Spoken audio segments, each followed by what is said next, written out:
Terima kasih Anda masih bersama kami dalam program podcast TV Show TV Muhammadiyah Ngobrol Sering Tanpa Boring. Coba di sini tempatnya. Nah, ini saya mau langsung ke Kak deh.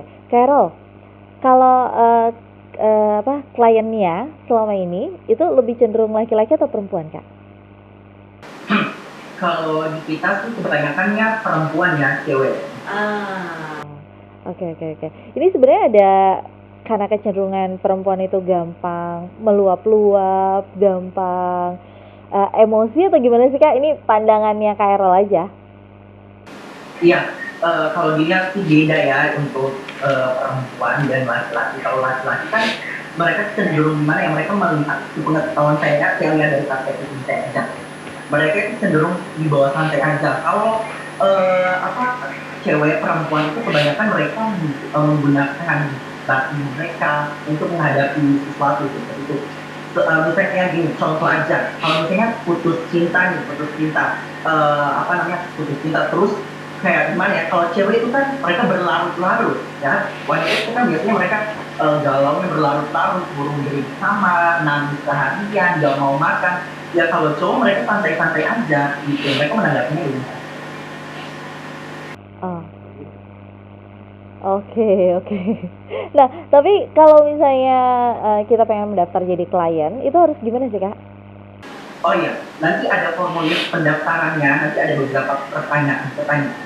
Itu nama, nomor yang bisa dihubungi, keluhan awalnya seperti apa. Setelah itu akan diarahkan untuk memilih paket. Jadi kita punya 2 paket nih, paket 1, paket 2. Kalau paket 1 itu 10.000 ya, kita buka dengan harga murah, masih ada juga. Itu selama satu sesi itu 4 menit. Di situ akan mereka akan bercerita menggunakan pada support system kita. Kalau paket 2 itu 15.000, itu juga. Kalau misalnya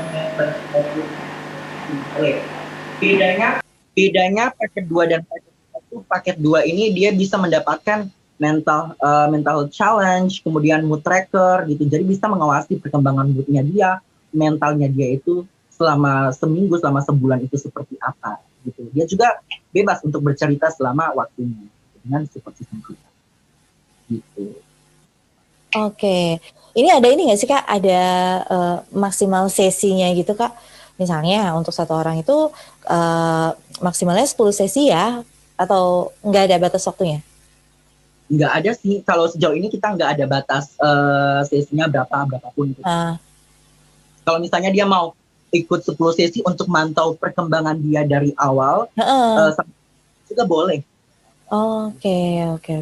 Dan support systemnya itu sebenarnya dipilihin dari Mi Indonesia atau misalnya kalian kasih ke klien kalian, ini loh ada CV beberapa support system, mau yang mana gitu atau seperti apa?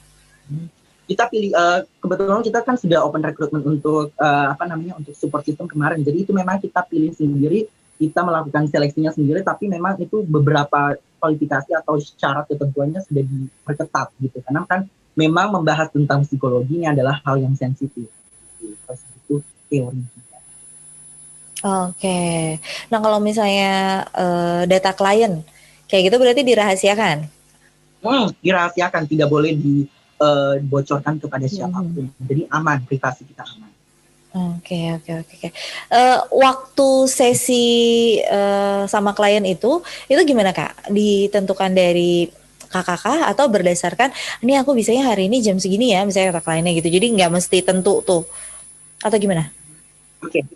Jadi begini, nanti si klien itu dia yang akan memilih dia bisanya di hari apa. Kalau jamnya kita sudah tentukan sesuai dengan jam dari support system, tapi untuk harinya mereka yang pilih. Nanti baru dicocokkan dengan data dari si support system. Oh, dia bisanya hari ini, keluhannya ini. Baru disesuaikan, barulah kita hubungi si klien itu untuk langsung konsultasi dengan support system kita. Oke, siap. Nah, aku pengen ke Kak Anissa sekarang. Kak Anissa, ini boleh nggak sih dijelasin, ini sekalian kita belajar ilmu psikologi ya. Sebenarnya emosi antara anak-anak, anak muda, sama orang dewasa itu seberapa beda sih, Kak? Oke, jadi kan karena emosi itu udah mengarah ke klinis ya gitu ya, dan kebetulan saat ini aku masih studi gitu ya Mbak di Magister Psikologi Profesi UMS. Jadi kalau untuk lebih rincinya gitu, itu belum istilahnya belum ranahku untuk ngobrolin itu kayak gitu, karena masih belum psikolog kayak gitu.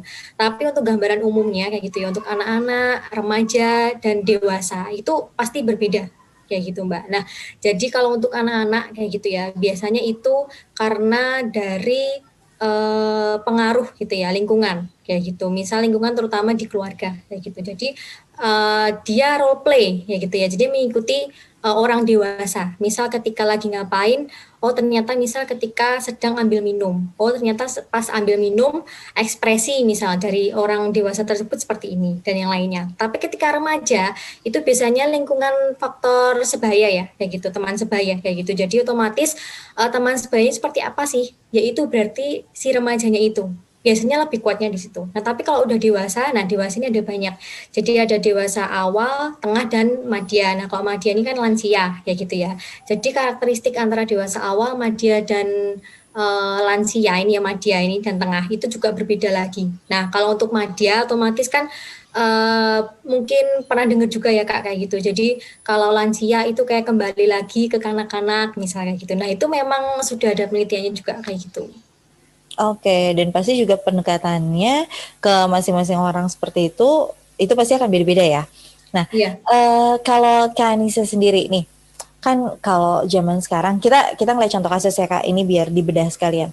Banyak banget nih kasus-kasus bunuh diri justru apa? Karena justru di usia muda.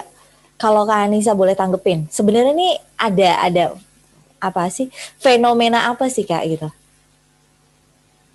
oke.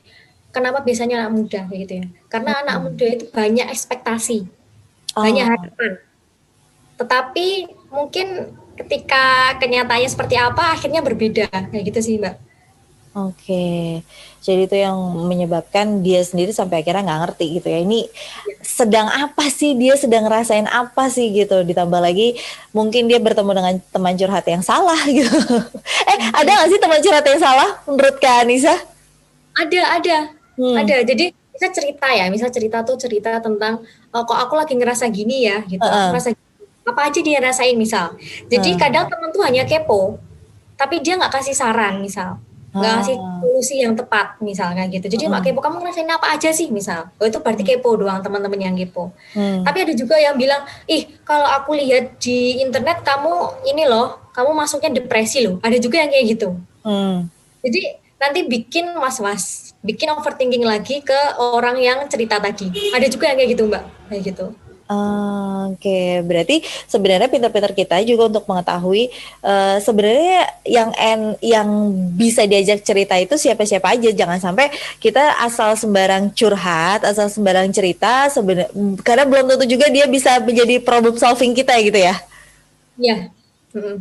Oke, oke. Nah, idealnya kan kadang-kadang gini, kalau perempuan apalagi ya, perempuan itu kan lebih pakai rasa, bukan lebih pakai pikiran.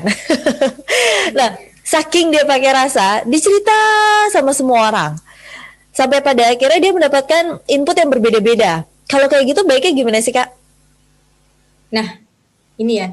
Biasanya kan ada biasanya ya, ada tipe orang yang juga dependen atau independen. Nah, Oke. mungkin tipe orang yang dependen. Jadi dia ketika mengambil suatu keputusan butuh orang lain kayak gitu ya buat Heeh. mengambil keputusan itu juga kayak gitu. Nah, jadi memang sih benar yang tadi ya. Jadi emang kerasanya kayak gitu, Kak. Oke, oke, oke, oke. Nah, sekarang aku pengen ke Kak Errol. Kak Errol, ini kalau ke depannya nanti mie Indonesia itu mau mau seperti apa sih, Kak? Oke, kebetulan juga masa kontrak untuk yang angkatan kedua ini sudah mau selesai di bulan Februari. Saya Hmm. bersama tim kepemimpinan lainnya sedang mempersiapkan pembukaan open recruitment untuk angkatan ketiga. Tapi berbeda, sistemnya sudah dirombak lagi. Jadi setiap kita memulai sebuah angkatan itu selalu ada evaluasi dulu, kemudian kita ada perombakan sistem kerja. Nah, dan pastinya di angkatan ketiga ini sudah ada perombakan sistem yang baru lagi dan muncul juga divisi-divisi yang baru seperti itu. Oke. Eh Ininya apa aja Kak? Syarat-syaratnya sih Kak, kalau gue jadi support system? Oh, untuk support system ya. Kalau untuk support system, sekilas yang saya tahu dari teman rekan-rekan tim dari support itu, mereka harus semester 7, ya mereka harus semester 7 minimal itu tiga, terus dari psikologi juga lulusan psikologi seperti itu, dan harus memasukkan transkrip nilai juga, mereka harus memperlihatkan, bisa juga melampirkan portfolio, foto data diri mereka, CV mereka, itu juga semuanya dilengkapi. Oke, kalau perubahan yang sekarang ada di open recruitment ini, apa Kak? Kalau perubahan dari angkatan kedua ini dan angkatan sebelumnya jelas berbeda. Dan saya merasakan progres yang cukup besar ya, yang cukup besar dari angkatan sebelumnya ke angkatan ini. Sebelumnya itu kita memang sistemnya ada, ya sistemnya ada, cuman kerjanya masih keteteran gitu, masih belum terarah. Kalau di sini sudah ada koordinator divisi, sudah ada asisten divisi, anggotanya, jadi semuanya pembagian sistemnya sudah lebih terarah gitu, pembagiannya lebih terarah. Dan sebelumnya itu kita divisinya cuma masih 3, masih awal. Sekarang ini sudah lebih dari 3, bahkan sudah beragam divisinya. Wah, makin kece, makin berkembang, strukturalnya juga makin rapi, semoga juga makin bagus. Ini kita bakalan ngobrol lagi Kak di segmen terakhir, dan seperti biasa nanti kalau di segmen terakhir saya bakalan ngasih tips dan trik untuk pemirsa TV yang ada di rumah. Untuk itu jangan kemana-mana, tetap di podcast TV Show TV Muhammadiyah, ngobrol sering tanpa boring, cuma di sini tempatnya.